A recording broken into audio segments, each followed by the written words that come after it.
Գյուրջան Կասկադ, հասանելի բնակարաններ 65 ամիս մարման ժամկետով։ Չեն, թիրախավորում են, որովհետև ուժ են տեսնում և թիրախավորման հիմքում էլ որպես կանոն կամ շինծու բաներն են, խնդիրներն են կամ մաքուր զրպարտություններն են, եթե քաղաքական մասով վերցնենք։ Ընդհանուր առմամբ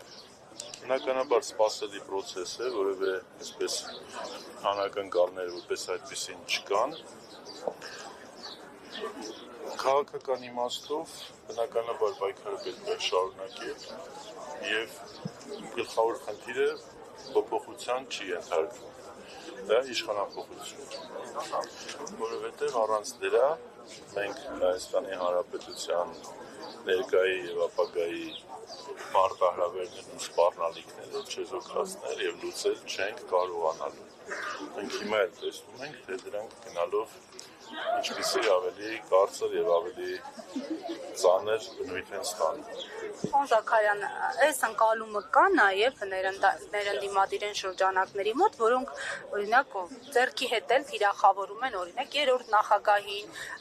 անընդհատ ինչ-որ գրառումներ են անում երրորդ նախագահի մասին, ակնարկներ են անում բացուփակ, այս ընկալումը կա թե չկա իրենց մոտ, որ ժամանակ չկա, պետք է համախմբվել և այլն, պետք է փոփոխություն լինի։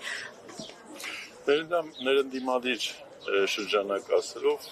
շատ ավելի լայն սպեկտր պետք է դիտարկենք, այդ լայն սպեկտրում կան նաև ընկալումներ և կան նաև այնպիսի շրջանակներ կամ անհատներ, որոնց մոտ ընկալումը այլ դրսևորում ունի, ավելի շատ անձնական ներխմբային շահերով պայմանավորված։ Այսինքն կան փոքր ուժեր, որոնք մանդատի կռիվ են անում և պատրաստ են այդ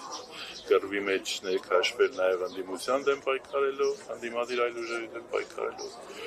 Կան քաղաքական ուժեր, անհատներ, որոնք հասկանում են իրավիճակը և գնահատում են adekvat